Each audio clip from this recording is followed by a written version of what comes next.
This is going to be an awesome episode of the Elite Recruiter Podcast. I have my special guest, Justin Bellante, who is the managing partner of the Titan Placement Group. And here's why I'm excited about having Justin on. We're going to talk about how recruiting was his ticket out of poverty. Recruiting is what helped him build his future. It is the skill set that he learned. It's the opportunity that he took advantage of to get him out of poverty into you're now, managing partner, ownership equity, massively growing firm. You own your own home. You have boats. Like you have all sorts of awesome things that you would have never have gotten if it wasn't for the opportunity of recruitment. So Justin, welcome to the podcast. Oh, excellent. What an introduction. Thank you, Benjamin. So real quick, my first question always, how did you, and this is probably going to thread into your story. How did you even get started in the recruiting world? Well, it is a long story and we'll try and make it as short as possible. Was working a job. That was all it was. I was a call center manager and my wife was there as well. And she quit and I didn't have the courage to do so. And she kept encouraging me to do it and see what else is out there. Saw an ad on Craigslist of all places for a recruiting position and saw no degree required. Figured I'd give it a shot. Put my name in the hat and got an interview. And that day I had to do a working interview where she gave me a script and a list and said, call these people and say this thing and book appointments for me to meet with them. So I did that. I booked 3 in the same day. And she was like, you're hired if you want the job. I was like, what? Okay, sure. And like every owner, tells you about the longevity in the field. And I kind of believed it right from the get-go. I see they're driving a nice car. They live in a nice house. I'm not. Those are the things that I want in life. So I'm going to do what they tell me to do to get there. So that was kind of my start.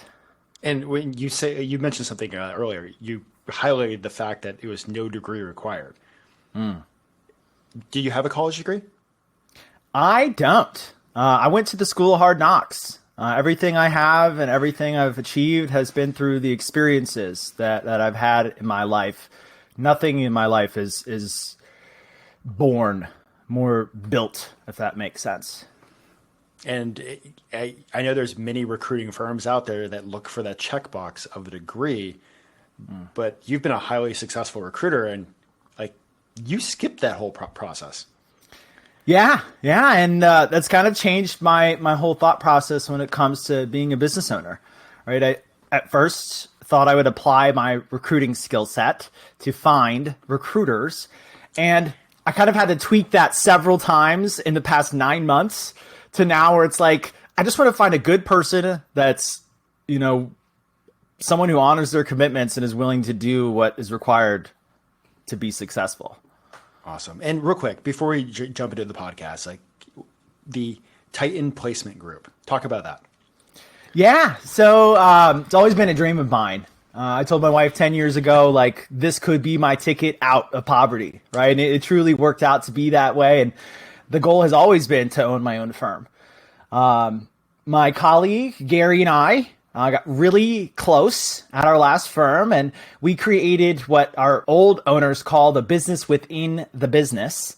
We called it the corner gang. It was Gary and I in the corner, and we kicked around the idea of maybe one day, years down the line, breaking off and starting our own thing. It wasn't until my colleague Pete asked us if we'd be willing to jump ship. And it was like the push we needed, if that makes sense. We immediately were like, yes. We're like, okay, let's put a plan together and put a plan together rapidly, put our notice in.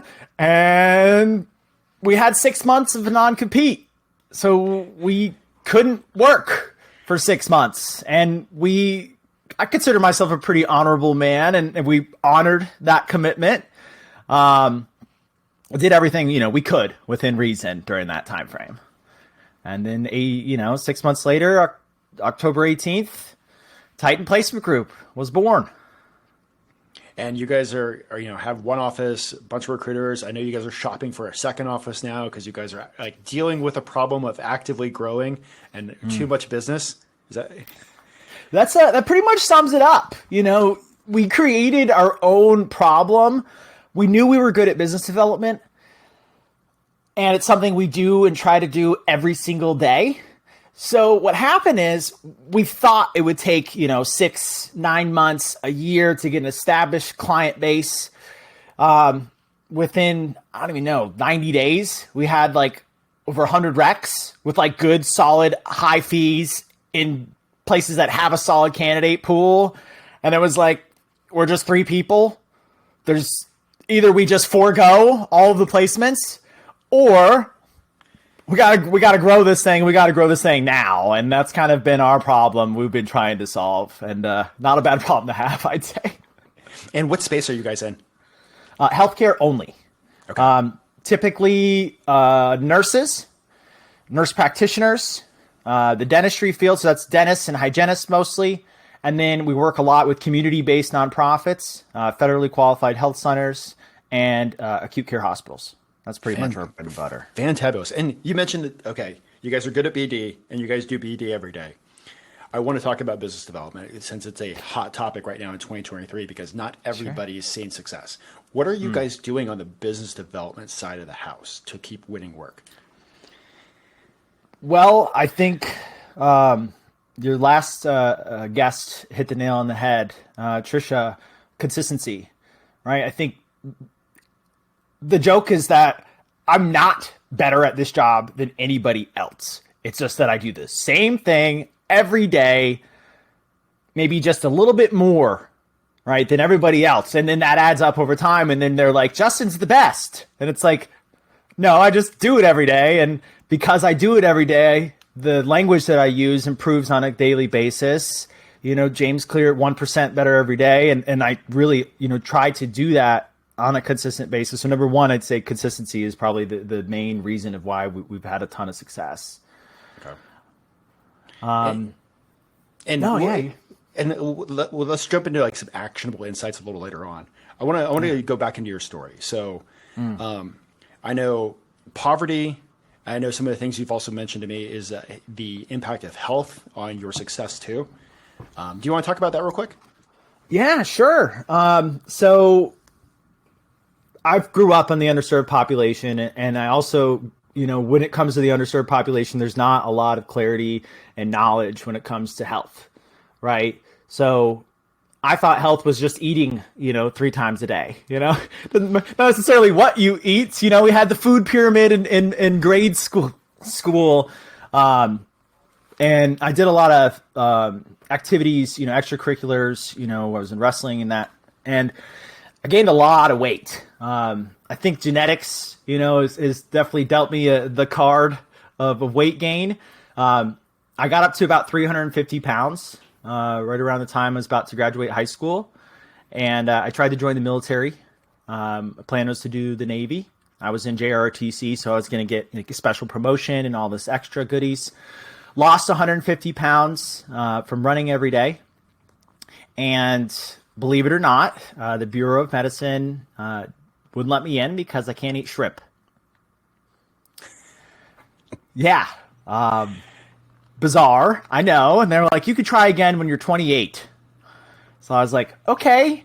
And another thing when it comes to poverty, I didn't know that college applications cost money.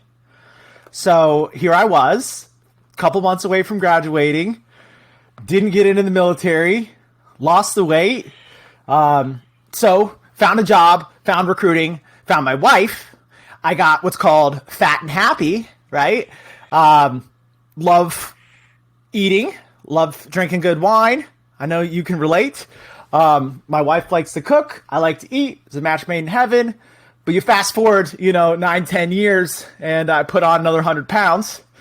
So I've kind of had to do this journey twice now. My wife was pregnant. My son's on the way. I figured this is the time that I really have to be the example for someone other than myself.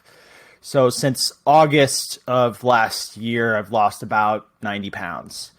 And yeah, boy, has it improved my mental focus, my clarity, my energy levels, my excitability. And it somehow has freed up a lot more time for me to listen to content and, wonderful recruiting podcasts such as your own. Awesome. And prior to doing a deep dive into recruiting, you also was a Twitch streamer for a bit too, right? Yeah. It started out that I was an avid Twitch watcher, and played games and was a moderator with a lot of friends, and a lot of friends kept encouraging me to do it.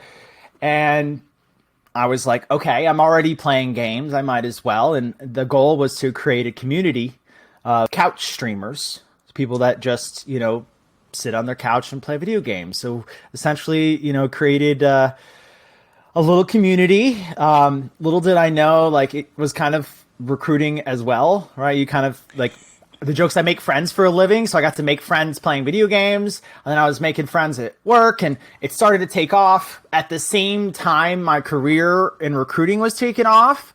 And I felt like it was like the Rocky story where I had to make a decision, to put it all in one avenue. And I chose recruiting. I think that it worked out though, so that's good. It was fun making a couple $100 playing video games, but as anyone who recruits knows, the profitability on the recruiting side is definitely a lot more. And what finally made that decision for you to go all in on the recruiting versus doing some additional things? Well, I think it was, something I hear a lot on a lot of the podcasts is everyone has the Rocky story, right? Where it's, it's not about how hard you get hit. It's about how hard you get hit and get back up, There's always a moment where I was like a year in, maybe probably 4 or 5 placements, not a ton, and I just felt like I wasn't able to do the job. In that moment, it was either I could give up, or just fully immerse myself into it and find someone who's doing the job really well and trying to emulate what they do and try to, learn more, encourage myself, and really just take a deep dive into it. And I feel like that decision to make that whole heart commitment is within 3 months after that decision, it really started to take off, if that makes sense. No, that makes perfect sense. And it's every single guest we've had on, there's been a bit of an inflection point, a decision point where their trajectory within their income, within their life, within their impact has gone up based on a inflection point and a decision that's made. So absolutely love that. So jumping back to your recruiting story. So I absolutely love this. I never would have thought Craigslist would have hired such a great recruiter. So they pretty much sat you down, put a script in front of your face, and told you to bang out phone calls and schedule appointments. How did you learn about recruiting? How did you learn this stuff?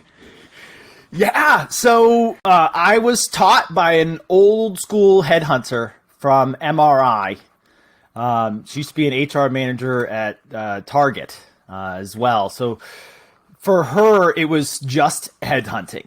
And I feel like that really put a solid concrete foundation to start my career on. And I feel like I came into recruiting at the same time, sourcing and Boolean and resume databases and LinkedIn was becoming very popular. But her whole thing was you got to pick up the phone and have engaging conversations, right? She always said that that's not real recruiting. I now know that that is not the case, right? And if she had kept with the times, maybe, the business would still be around, right? But I think having that foundation of literally calling every single hospital in the state of Florida, trying to find the director of quality, and getting through the gatekeepers and getting to the person who can influence, a referral or the right person for the job, and it helps kind of build that network immediately. And then I feel like it almost teaches you how to do business development at the same time, if that makes sense, because you're having those same types of calls. It's when you get that person on the phone the call's different, right? It's a recruiting screening call versus a, value proposition, or, you got to sell your services type of call, if that makes sense. So it definitely gave me the footwork to when I learned how to source, I was able to put two and two together and we're off to the races. It's like learning how to source became like a superpower after you learned the skill set of sales and headhunting.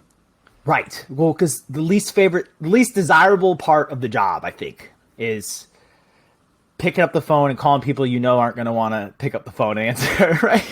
Whether it's business development, whether it's cold call recruiting, like it's the hardest thing to do in this job for me and my team. Like that phone could weigh 5,000 pounds on those calls, but I think putting in those reps like makes it a little lighter, if that makes sense. So I encourage everyone to have engaging conversations, whether it's on the recruiting side or the business development side, as much as you possibly can. Awesome. And then so, you grew in your recruiting career, got those skill sets, and then what happened? Where'd you go next? So I started out, the first company was just a headhunting firm doing healthcare. They tapped me on the shoulder one day and said, "We're closing shop. Today's your last day." So again, I went back to that, imposter syndrome. I don't have a degree. This was a one-off. I got lucky. They let me in because I'm good on the phones. So I interviewed for pretty much every firm in Sarasota and had, a lot of offers, a lot of excitement.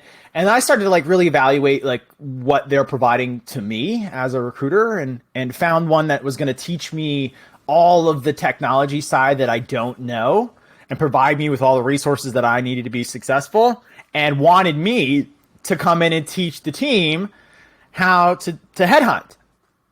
So it felt like a really good match. And at the time it was. Went over to Acuity Healthcare and we absolutely leveled up there. I helped them level up. They helped me level up. We had, some of the best times of my entire career there. The two owners split, and that kind of changed everything, if that made sense. One of them had one mentality and the other had another, and when they were together, they could compromise and create a streamlined process for the whole team. When they're not together, it became not that way, right? So a couple months later, a couple folks were leaving, and they were planning to start their own thing. I declined respectfully. I was real comfortable with my clients that I had. Didn't really want to have to start all over again. Lo and behold, they left. They started this business. It grew into something stellar. I became the one employee of 200% turnover. So I hung tight, and I was ready to ride that ship as far as it would go. And then the opportunity over there grew to just be a little better. There was an equity opportunity as well. So I, was, sailing that ship now. With that, went there for a couple years. That's where I really got really close with Gary and Pete. And then from there, the rest was history. It just became,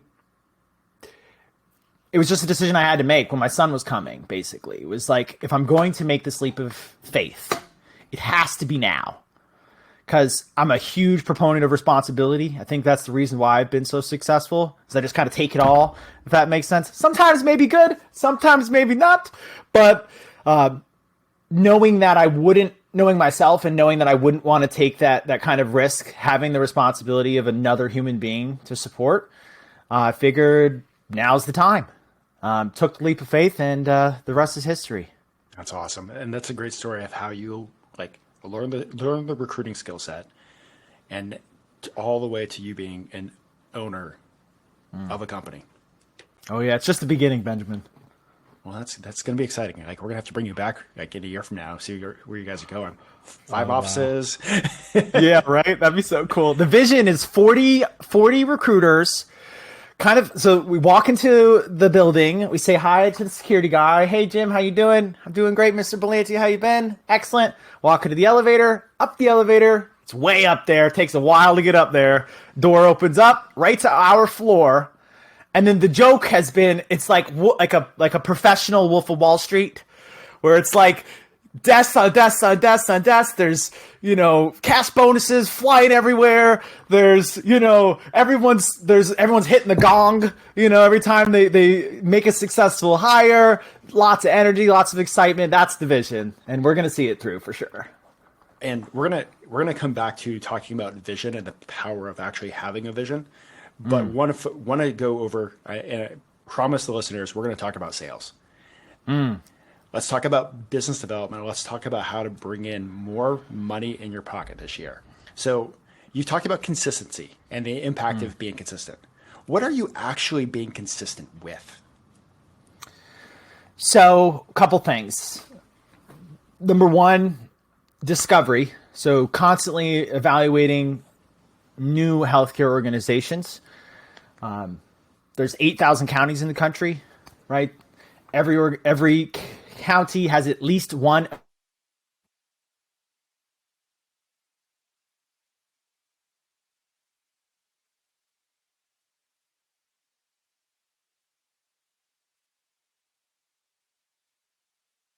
new companies that are coming in, and we add those to our list, and we try to do new organizations every day and follow-ups. So I think consistency is like making sure you're doing a little bit of new and a little bit of old on a consistent basis every day.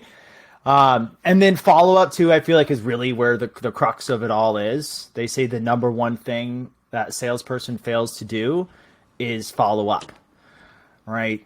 They said on the last episode, like the billionth reach out, it's like, it took 8 calls, man. Come on, pick up the phone 8 times, and try to have an engaging conversation or schedule that discovery call or intake call with them. Something about calling the same person over and over and over again. You kind of have to break that social norm of this is inappropriate. This is, not the way it should be done. But the reality is, I say this to my team every day. Do you know what it means when they don't call you back? It means nothing. If they're not interested, they'll let you know, right? Like if someone called me or texted me and emailed me and sent me a LinkedIn message and sent me an Indeed message every day, by the third time, I'm going to say, hey, leave me alone, or I'm not interested. There's so many times you make that 11th call and they're like, thank you for continuing to call me. I've been very interested in this opportunity. I've been busy. I've got 7 kids, a daycare I'm running on the side. I got my full-time job, you just happened to call me at the right time. And I think that's also, the crux of it is recruiting is about timing. Every time I called them was the wrong time, right? That one time I called them on the 11th time, that was the right time, right? And I think most people give up after, what would you say? Maybe the second call? It's a testament again to I'm not better at this than anybody else. I'm really not. I just do what's required to be successful. And people have been recruiting for a long time. There is a science to this business, right? And you can reverse engineer success. We know it takes, 8 touches, on average before you get a response, right? How many responses do you need to get a positive response? How many positive responses do you need to have an engaging conversation? How many conversations do you have that lead to a potential submittal, a potential phone interview, second interview, offer, hire, start? Do they actually start? Are they still there after 90 days? Are they still there after 120 days? How about 365? We look at everything, and you can literally, if you just look at your sheet, your placement sheet, whatever it is that you track, and say, over this period of time, this is what I do. How did I get there? Number one. And then what can I do to get further? And you literally just take those steps. We've dialed it down to where we call it touches, where you got to make one touch. So each touch, one call is a touch, a text is a touch, an email is a touch, an in-mail is a touch, an Indeed message is a touch. Try to make sure that we're doing, I think for me, it came down to 45 touches an hour. I think, to make the amount of placements that I wanted to make. So, ultimately, like, if every time I call someone, I'm texting, I'm emailing, I'm in-mailing, I'm looking them up on Indeed, that's $8 an hour. And in 60 minutes, how long does it take to make 8 dials? It's like, that's what it takes to make 5 placements a month. That's it. So you've broken this down into like 45 touches an hour. If you're keeping that consistently, you're seeing the benefit of XYZ amount of placements. That's it. Yes, sir. Well, then let me take a step back. There's a lot of recruiters out there. It's one of the things that you can only change what you track. How are you tracking these? Well, and it's a little rudimentary, and we're working on, tracking it through our ATS. The thing is, it only works if everyone's using the ATS 100%. And as anybody knows of recruiting, nobody uses it 100%. So we're getting there. So I have what's called a daily activity sheet. And it's an old school T-squared Benjamin Franklin. On one side, you got your calls, your talk time, your name clears, your submissions, your interviews for the day, your offers for the day, your submittals for the day, your agreements sent, your agreements signed, your positive conversations, your job orders. And we track that on a daily basis. And we kind of, we use them as bragging rights in our meetings, if that makes sense. So like every morning we'll sit down and say, hey, what did you do yesterday? And rather than saying, I had a good day, you're like, what did you do? It's like, well, I had, I put 4 job orders into the system. I had 3 interviews that turned into offers. I submitted 4 candidates to a new client that I got. I got 3 new name clears. I made 85 dials. I spent 4 hours of the 8-hour day on the phone. And, I got an agreement signed. Everybody high fives each other. And I think it encourages you to continue to be consistent, to hit those marks, if that makes sense. So it also sounds like you've created a culture that just doesn't just celebrate the wins. You've created a culture that actually, it sounds like, does a bigger job celebrating the activity that is required to get to the wins. Yeah, no, I mean, it's a results-driven business, right? And especially in recruiting, there's this whole notion where you can sell people into a job. It's a lie. I don't know what people are telling themselves. Like, I hear that all the time on your podcast, like, nobody is going to take a job they don't want. Period. Right? So we definitely take a different approach. So we just try and focus on what we can control, right? And what can we control is the things that we do on a consistent and daily basis, our habits, the amount of dials that we, make, the amount of conversations we have, the amount of, offers that are going out, these kinds of things. Things that we can actually influence is the things that we try and focus on, and try to not focus on any of the other stuff. Okay. And just staying on the BD talk, like, would you have any advice, like, for people looking at doing business development for the first time, or really just, like, I don't want to say doing it for the first time, but jumping into it deeper? Yeah. Don't be scared. It's scary. I still get scared, right? Still to this day. There was maybe a little anxiety just before we got on this podcast, but the reality is, yeah. Well, I just threw the pause sign up for the people that aren't watching this. I was like, because I appreciate that you said that you get scared every day, or you're constantly getting scared, because there's a lot of times where you think of like these big billers, like these $1 million billers, they just eat and breathe this, and they have no fear. They're like, everything feels perfect. I appreciate that you were honest and say, like, this could suck. Well, it does, it does get easier though. I equate it to exercise, right? I just started running a couple months ago. My friend signed me up for a half marathon, and the first day I started running, I thought I was going to die, and now last Sunday I ran 3 miles without stopping and made a little Instagram video. I was elated, right? And it gets easier, right? The phone gets a little lighter. So the first thing is try not to be scared, right? You're going to be, but you kind of have to push through it, if that makes sense. The second thing is it's just another person on the phone. The same CEO that knows everybody's name and is making, $1.7 million is the same guy that's on the golf course at 2 p.m. on a Friday hanging with his buddies, right? Or at at happy hour on Thursday at the chamber event, right? Like, it's just a person. We separate ourselves and we think we're down here and they're up here. It's like we're all just people, man. Like, call them. I had a friend a couple months ago who was asking me about business development. I just said, come on in the office. We're going to demo some calls for you. And I was like, all right, this is the CEO of the company. We're going to call him. And he's like, wait. Hold on. I'll stop you right there. You're going to call him? It's like, yeah. And he's like, what? I'm like, yes. We just find the number of the place. You say, hey, patch me through to Benjamin Mena. And you're like, hello, it's Ben. And there you go. That's how difficult it can be sometimes. Does it always happen that way? No. But I think if you don't make the call, you can't have an engaging conversation. And it will definitely never happen if you don't pick up the phone. I absolutely love that. Is there anything else that you'd love to give advice on the BD side of the house? Try a little bit of everything. I feel like, I can rely a lot on like an NPC pitch or going after recs. But like, being immersed in the recruiting world, like there are many ways to get the job done, right? I think recruiting is like an art form, right? It's like art, right? It's all art, right? But there's, abstract, there's, contemporary modern, there's, they all get art done, right? There are multiple ways to do it. You find what works best for you. I think finding your voice too. Like, we all got scripts. Everybody's got a script. And I always encourage everybody, if you don't know what you're doing, read the script.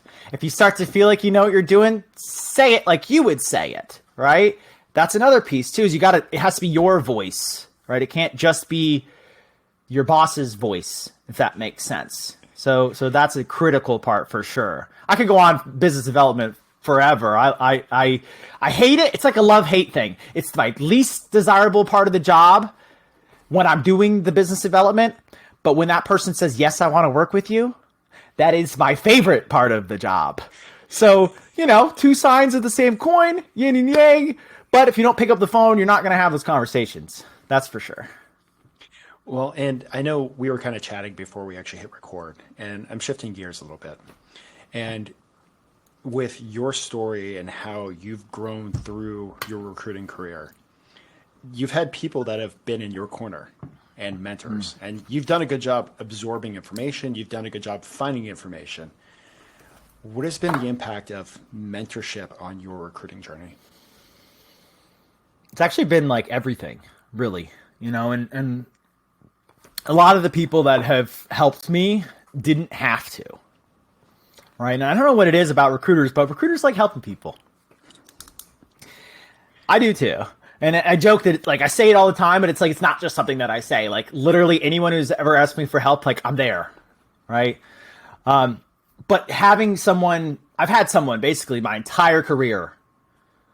And up until just a few weeks ago, I felt like I didn't have anyone. But again, another person has come into my life that wants to help me succeed. So find someone that's doing the job well.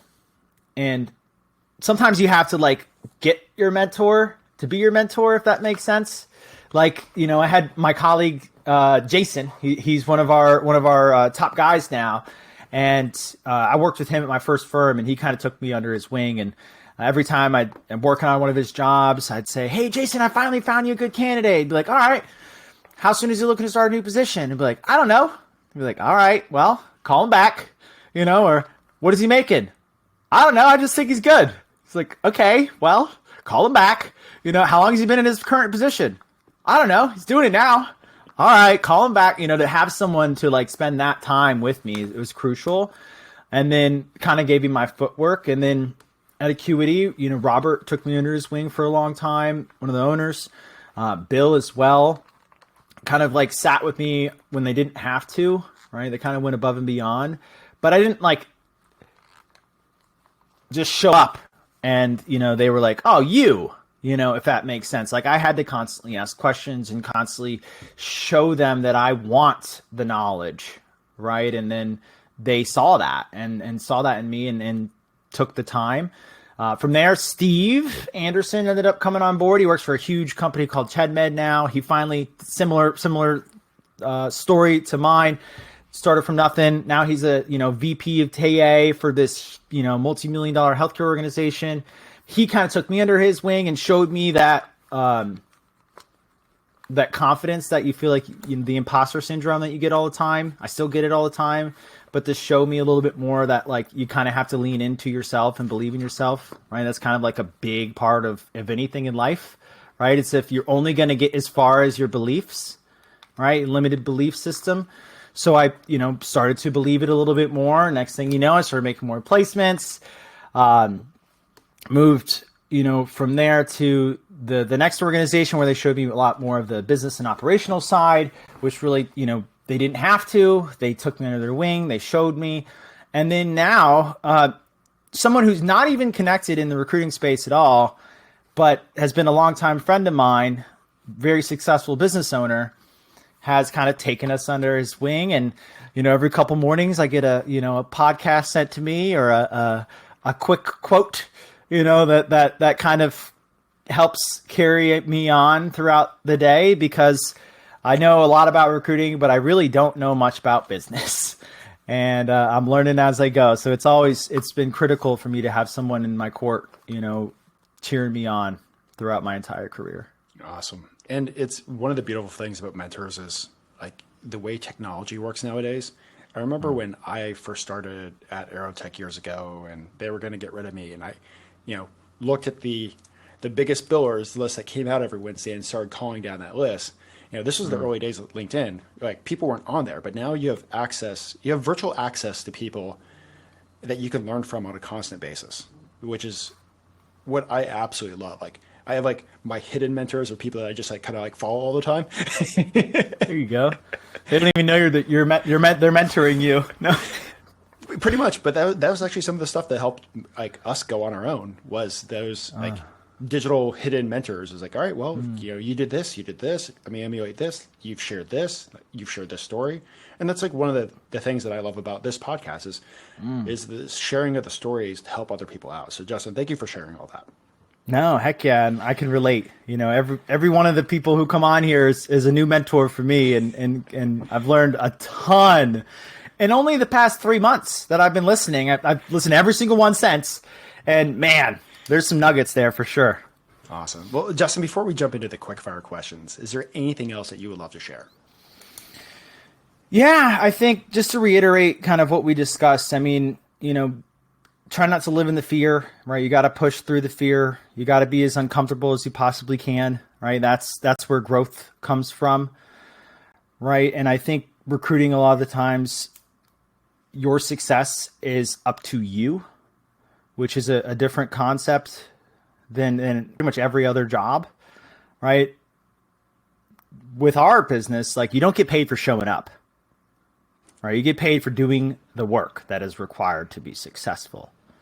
So find out what that means to you, right? Everyone's goals and aspirations is different, right? I might want to make 15 placements a month and someone might want to make 5, and each of those are okay, right? But taking the steps and doing the work that's required to have the success that you want is really the most important thing, and you can't do it without being consistent. So I think those are the main key takeaways for sure. Awesome. Great advice. Well, Justin, we're going to jump over to the quick fire, actionable insight side of the podcast. So, and you're probably dealing with this since you've been actually hiring new recruiters, but what advice would you give to a recruiter that's just starting out in the recruiting industry in 2023? Do not try and reinvent the wheel. Everyone's always looking for an easy way out. Do exactly what they tell you to do. Follow them blindly.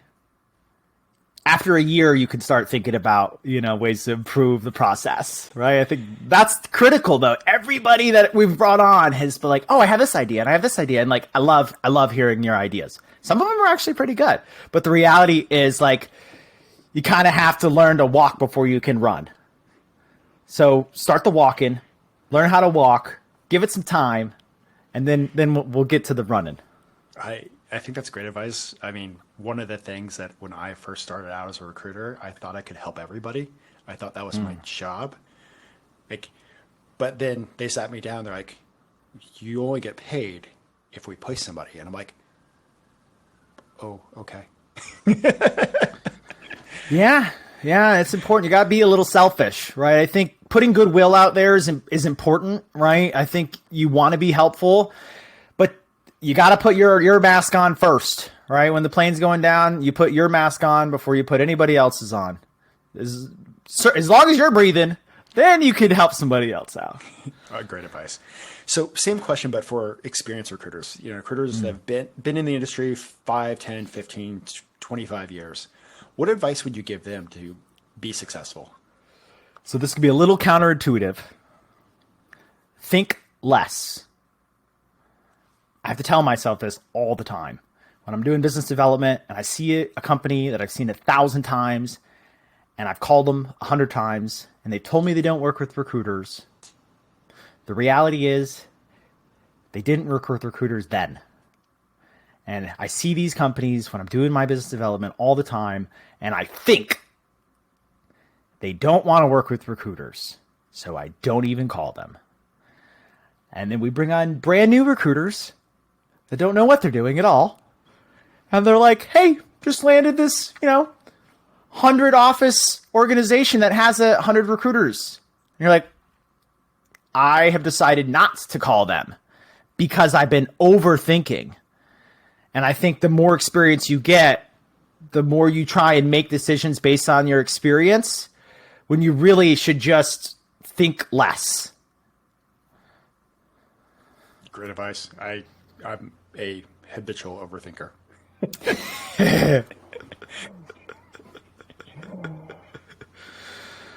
Has there been a favorite book that has had a huge impact on your career? Yes, several. I just think of one that just popped into my head, and I've implemented a lot of it recently. Has been Lou Adler's "Hire with Your Head." Believe it or not, it's my first recruiting book I've read. I figured, now's the good time. Finally own my own company, I should start reading. But boy, has it really changed my perspective on a ton of different things when it comes to candidate outreach, business development, trying to sell everyone on that initial call, performance-based hiring, you name it, and really thinking about what you're doing on a consistent basis rather than just, trudging through the mud, if that makes sense. Makes perfect sense. What are your thoughts about artificial intelligence and the future of recruiting? I love ChatGPT. I'm a bit of a nerd. I built computers in my day. I've done some programming, schooling, and I know just enough, right, to be like the best IT guy for our company. But if you put me in a room full of IT guys, I'm like elementary, if that makes sense. But I have just trying to use it as somebody who knows a little bit about everything, and I don't. So just trying to be as efficient as possible, but without leaning on it too much, because it's still missing the human element, if that makes sense. So I might have, taught ChatGPT how to present candidates in the same, tone and language and format and, structure that I use, but I don't just throw the presentation and write into another email and send it out. I do make sure that I spend time trying to evaluate it because, it is a shiny new object, right? And there's a lot of capabilities. And I think long-term, it's going to be critical, right? For recruiters who want to be $1 million biller. But I try not to have my team lean on it too much, if that makes sense. Because very similar to the walk to run analogy, ChatGPT can get you running before you can walk. But if you still don't know how, to run, it could be detrimental. I think I've heard it, in your podcast several times, it'll help the good recruiters be even better and the not so good recruiters it'll just show, that they're not so good. And I feel like it's like anything in life. Like we're always looking for an easy way out, like I mentioned earlier. But the reality is like the work is still work at the end of the day. So keep that in mind for sure. Awesome. What do you think has been a major contributor to your personal success? Well, I think coming from, the underserved population, you have to be resourceful. You have to, or else you just don't get things, right? Or opportunities, or get to go places, or, so like being resourceful, like really trying to identify like where you need to look to find the right candidates, to find the right clients, to find the right recs to work on. Being resourceful is probably the most critical thing. And then consistency again. I just reiterate that every day, to my teams, like just doing what you have to do to be successful, right? And if you don't know what to do to be successful, like there is a way, right? There is a science behind this business, and there is a way for everyone to reverse engineer success.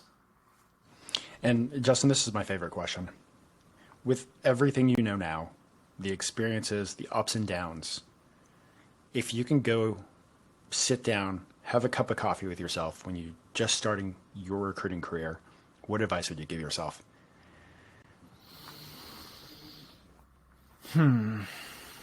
It's tricky. I've thought about this for a little while now. I'd say don't give up. Luckily, I didn't, but like, don't feel like you gotta give up. Like, push through that feeling. Right? I don't know if it's true or not, but I've heard that 90% of recruiters have been in the industry for less than 12 months. So like, all you have to do is just stick it out long enough, and eventually, you'll be successful. So in the moments where you want to give up and you might be quiet quitting, don't, right? Stay engaged, stay involved, be consistent, and don't give up. Great advice. Well, Justin, before I let you go, is there anything else that you would love to share with the listeners? Well, Titan's going to be doing some big things. So definitely, follow our pages, and ask me for help if you need it. I said that, and I'll say it over and over and over and over again. Anyone who needs help, if there's anything that I can do to provide value to you, let me know. My cell phone number is on my LinkedIn. You can look me up. You can call me, text me, email me, or hit me up on LinkedIn. I will be available. I will answer. I will respond. And I'll have some of Justin's social links, like LinkedIn profile and stuff like that, in the show notes, so you can easily find him. Well, listeners, I just want to say thank you guys for listening again to this awesome podcast. Just remember, like, you are really just one placement away from sometimes changing your life. And on top of that, like, I really hope you crush the rest of 2023. So Justin, thank you for coming on, sharing, up-leveling the entire community. And for the listeners, let's crush it. Love that. Thank you so much. Boom.